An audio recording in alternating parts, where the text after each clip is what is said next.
How's it going, everyone, and welcome to the JXP channel.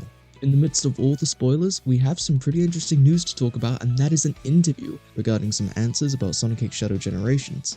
But before we get into that, as always, I will be streaming Sonic X Shadow Generations 3 days early on the 22nd, so if you're interested in seeing that, or if you're new and you like the content, please feel free to like, comment, and subscribe to the channel. I am also on the road to 500 subscribers.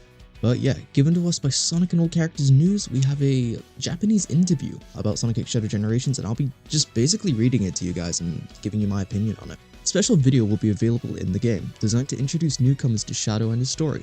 It might be a montage of main cutscenes and facts from previous installments. So that makes sense.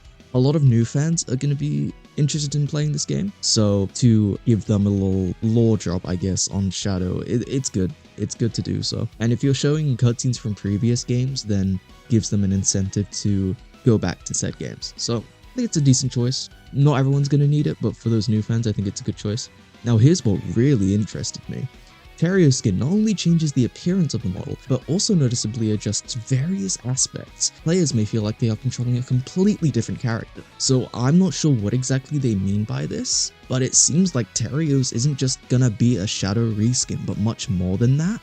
They could simply just be talking about animation tweaks for the character, but they make it sound like he's gonna play differently, and I'm not sure how exactly he's gonna play differently, but I'm really interested, and it makes me a little more happy that I got the digital deluxe. I mean, I was happy to do it anyway because, you know, you get the game 3 days early. To also get the Terios skin and experience maybe the game in a different form, it almost adds a sense of replay value and a bit of curiosity. Like, how are they gonna change the character up to feel like you're controlling a different character to Shadow? On that note, I doubt they're gonna do the same for Dreamcast Sonic and Jam Sonic, because they have, unlike Shadow, they just have very, simple movesets, and I doubt that they'd change what they have with those. With Shadow, you obviously have the new Doom powers and stuff like that, so it seems more likely that they'd only do it for Terios, but regardless, it's really cool that they're telling us this, and I can't wait. The next paragraph says, Mephiles will have more of a guest role, rather than fully participating in the story, which makes a lot of sense. Mephiles isn't the main character here, it's Doom and the Time Eater. I expect to see Mephiles, as just a one-off boss, like we have Metal Overlord and Biolizard. So that makes a lot of sense. I didn't expect Mephiles to have an impactful part in the story, as long as he's just fun to fight against, and that's all I really ask for. The next paragraph says, Nakamura-san said that fans from Japan will also get a glimpse of Gerald's journal. He didn't specify whether this would be an additional physical edition or translate a digital version inside the game that Evan Stanley mentioned. So it's more or less just relates to Japan, whether they can get Gerald's journal, which I thought everyone was getting it. I didn't know it was for certain regions, but I mean, I guess that's good to know. Next paragraph says, he also stated that he would like to create more opportunities for everyone to try out the game, possibly hinting at a potential demo. I would absolutely be down for new fans trying out a demo of the game. A demo would be great for Sonic X Shadow Generations. Maybe like how they've done it at those game events where you get like a snippet of the game, like maybe like the arc, or like maybe a little bit of the arc. But yeah, a demo would absolutely be great for this game. Demos are great for just showcasing what a game can do. Would absolutely be down for that. But the next paragraph says, which also answers quite a few questions, Chaos Island has really nothing to do with Shadow, but the Time Eater's intervention brought that location into his adventure. Yeah, like we really thought and knew, Chaos Island really doesn't relate to Shadow whatsoever. He just happens to be there, which I'm fine with. It's a new stage, and I'm looking forward to see what they can do with Chaos Island in terms of making it a more linear stage. So I think it'll be cool, and I'm glad it's here regardless. That remix is its own thing. I'm not gonna talk about it here, but hopefully we can replace some remixes with the original music in this game. That's all I'm gonna say. During the initial phase of the project, the team considered remastering other games where Shadow played a more important role. Now, that just tells me that they want to remaster other games, and I'm so down for that. The first thing that comes to mind is obviously Adventure 2 and Heroes. Obviously, I'm down for them to do more remasters, as long as they do it right. That's all I want from them. I want a good Unleashed remaster, I want a Heroes remake. When they're ready, I want them to do an Adventure 2 remake.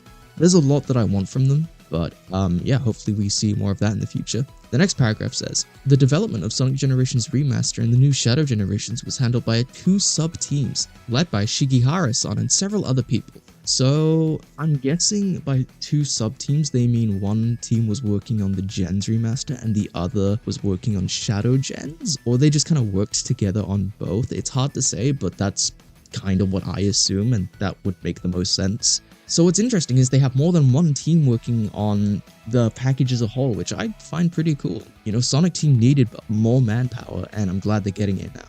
On the next page, we have a paragraph that says, "In neither interview did the developers give the approximate length of Shadow's campaign, only indicating that it's roughly equal to Sonic's campaign. According to Sonic Generations' data on how long to beat playthrough metering service, both campaigns should take around 12 hours to complete, including additional side quests." Now at first I was a bit iffy on that 12-hour statement, but then you have to think, if you're talking about playing the game for the first time, I guess it can make sense. Generations, even just the main game, is a lot longer if you're playing it for the first time, and if you're including all of the side missions, then I guess it could make sense. So a full 12-hour campaign, I'd be down for. I don't know if they're gonna stick to that statement. I don't know if Shadow Gens is roughly equal to Sonic Gens, or if it's slightly shorter, or maybe it's a bit longer, who knows. But the next paragraph says, "The current level of workload for the team isn't that huge. Despite the abundance of content on the franchise each year, this is due to the fact that various teams, departments, and even companies are now responsible for different forms of content.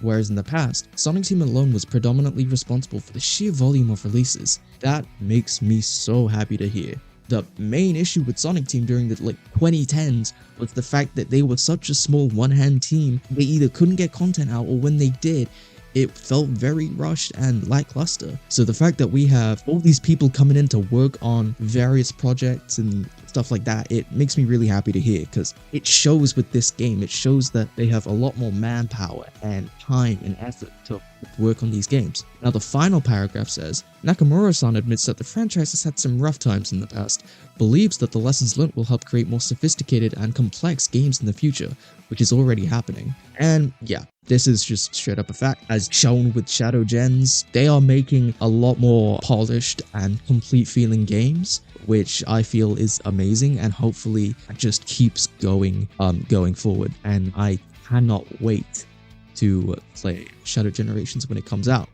Anyway, that's gonna be it from me today. I hope you enjoyed listening to this.